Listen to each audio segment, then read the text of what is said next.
Praise the lord. ఈరోజు దేవుడు మనతో మాట్లాడుతున్న వాక్యము వాగ్దానము యెషయా గ్రంథము 61వ అధ్యాయము 10వ వచనము.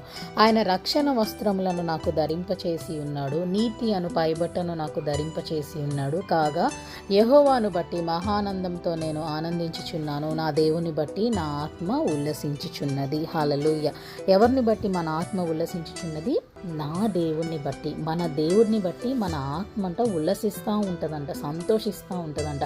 ఈరోజు దేవుడు రక్షణ వస్త్రం గురించి మనతో మాట్లాడుతున్నారు. 2000 సంవత్సరాల క్రితమే ఆయన సిలువలో మన అందరి కొరకు ఆయన రక్తాన్ని కార్చాడు. ఆయన శరీరముని నలగగొట్టుకున్నాడు.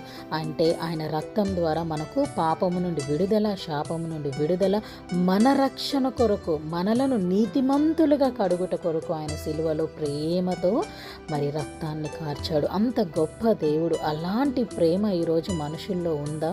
మన ఎవ్వరికీ అలాంటి ప్రేమ లేదు. కానీ మన దేవుడు నిజమైన దేవుడు. నిన్ను నన్ను ప్రేమించుట కొరకు ఆయన శరీరాన్ని నలగగొట్టుకున్నాడు.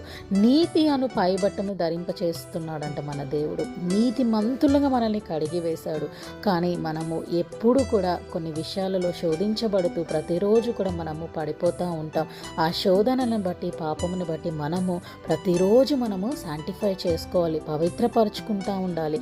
నీతిమంతులు పడిపోయినప్పటికీ కూడా దేవుడు తిరిగి లేపే దేవుడు. నీ హృదయాన్ని, నీ ఆలోచనలు, నీ శరీరాన్ని అన్నిటినీ కూడా నువ్వు పవిత్రపరచుకోవాలి. న్యూ టెస్టిమెంట్లో ప్రాడిగల్ సన్ స్టోరీ మనకు తెలుసు.